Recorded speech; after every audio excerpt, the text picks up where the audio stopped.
La dérégulation des marchés agricoles à travers l'exemple du lait. Les marchés agricoles ont connu une dérégulation forte durant les 25 dernières années.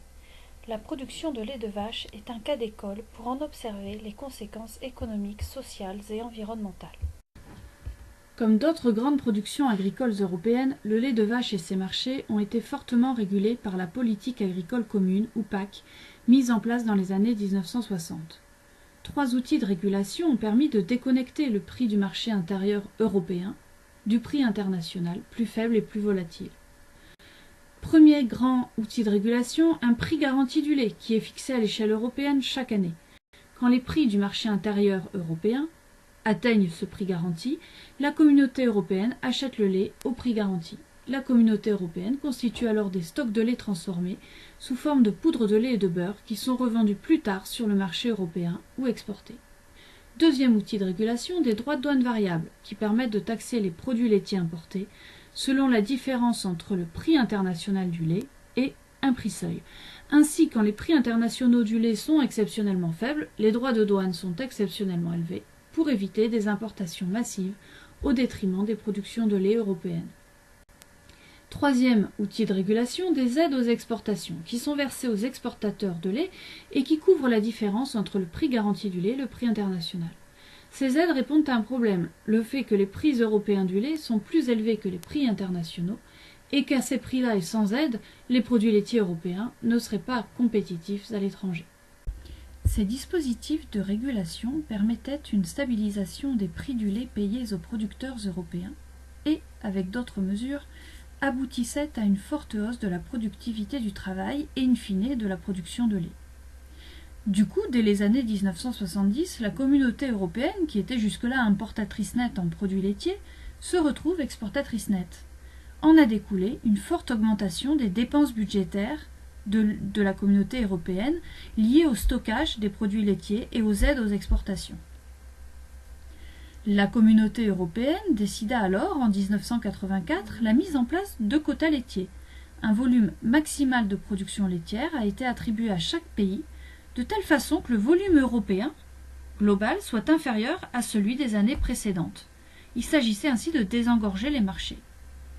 Ainsi, une sanction financière dissuasive a été mise en place pour toute quantité de lait au-delà de ce volume. En France, chaque exploitation s'est donc vue allouer des quotas laitiers non transmissibles au-delà d'un département et non marchandisables, ce qui freinera la concentration de la production laitière dans les départements les plus productifs en France.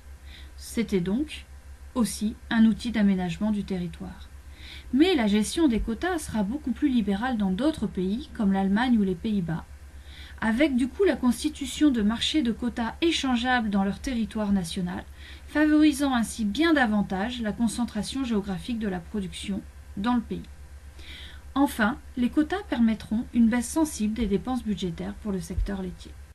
Le prix et les volumes de production de lait en Europe sont donc fortement régulés à partir des années 1960 avec la mise en place des prix garantis et à partir de 1984 avec celle des quotas laitiers. Mais déjà dès les années 90 est décidée une baisse des droits de douane sur les produits laitiers. Surtout dans les années 2000, le secteur laitier va être rapidement dérégulé avec tout d'abord une baisse sensible des prix garantis. Moins 25% sur 4 ans pour le prix garanti du beurre, moins 15% sur 3 ans pour le prix garanti de la poudre de lait. L'intervention n'est désormais réalisée que sur des périodes spécifiques dans l'année et les volumes stockés sont plafonnés. Les prix garantis du beurre et de la poudre de lait, qui ont été fortement abaissés, ne jouent alors quasiment plus aucun rôle de stabilisation des prix payés aux producteurs européens, ici en bleu. Ces prix, dès lors, s'alignent sur les cours internationaux et deviennent très volatiles.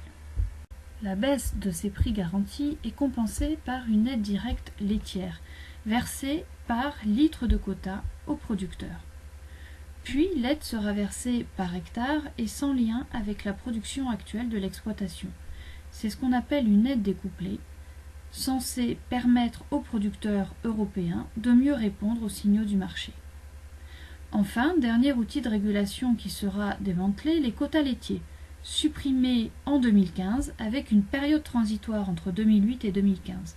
Chaque année, le volume des quotas est augmenté d'1%. permettant selon la Commission européenne un atterrissage en douceur, mais qui sera pour beaucoup de producteurs vécu comme un atterrissage en douleur, comme on le verra par la suite. Quelles sont alors les conséquences de cette dérégulation des marchés ? Pour ses partisans, il s'agit de mieux ajuster les choix des producteurs de lait à la demande, via le signal des prix du lait qui ne sont plus perturbés par l'intervention publique. Par ailleurs, la production de lait est libérée de toute contrainte, ce qui permet d'aller conquérir les marchés internationaux. Mais d'autres impacts négatifs peuvent être soulignés. La volatilité des prix résultant de la dérégulation des marchés entraîne des difficultés supplémentaires de financement pour toute la filière laitière. Réticence des exploitations et des industries de transformation à investir sur le long terme, réticence des banques à leur prêter, etc.